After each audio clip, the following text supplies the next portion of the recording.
मी बरेचसे पण एवढंच सांगेल, तरुण वयात जेव्हा मी आणि आवारसाहेब आम्ही त्यांच्याकडे जायचो, कार्यक्रमात असायचं, तर मी कधी राजकीय सारखं असं कपडे घातले नाही. त्यांना ग्रामीण भागातला जास्त असं खादी बिदी चिडवायचे कपड्यांच्या बाबतीत, म्हणजे असे बरेचशा आठवणी आहेत.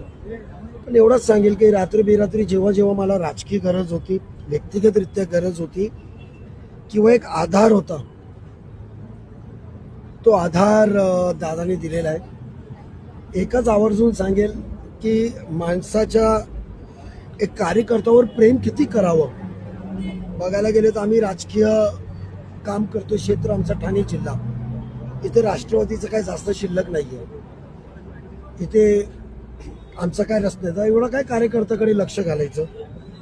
देवगिरीला दादा गाडीत बसले, मी दाराजवळ उभा होतो, गाडी 2 पावलं पुढे गेली असेल आणि थांबली. दादानी दार उघडलं आणि एवढंच सांगितलं, मी विधानसभाची निवडणुकीत पराभूत झालो होतो. त्यांनी असं उतरलं, मला सांगितलं, तू अजिबात खचून जाऊ नको, मी तुझ्या पाठीशी आहे.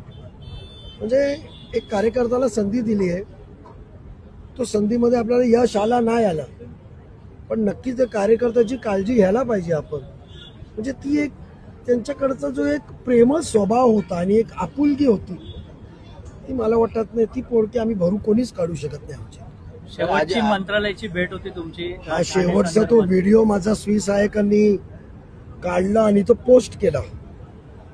मला वाटतं तो दादांचा सोशल मीडियावर किंवा असा कुठे चॅनलवर किंवा आलेला पर्सनल तो शेवटचा होता. ते दुर्भाग्य आहे, म्हणजे माहिती नव्हता ते, पण शेवटची भेट झाली, पाठी थोपटली, पुढची रणनीती सांगितली, काय करायचं महापालिकेत, काय काय करायचं, तुझ्या मनात काय. पण एवढंच सांगेल, निवडणुकीच्या आधी पण युती करायची, आघाडी करायची, नाही करायची, हे सर्व गोष्टींचा दादांनी मला पूर्ण अधिकार दिला होता, कधी हस्तक्षेप केला नाही. म्हणजे मी म्हणेल त्याला तिकीट, म्हणेल तो अध्यक्ष, म्हणजे अल्पसंख्याक समाजाचा अध्यक्षपासून कमिटीत कोण जाणार, म्हणजे पाहिजे ते म्हणजे सूचना केल्या आपण, का तटकरे साहेब, प्रफुल्लभाई असो, दादा असो, कधी कधी हे नाही. सर, जितेंद्र आव्हाड देखील या ठिकाणी येऊन गेले, आपण देखील त्यांच्यासोबत संवाद साधला. आले, एक नातं होतं, राजकीय वैर पण आहे, व्यक्तिगतरित्या नाही म्हणून.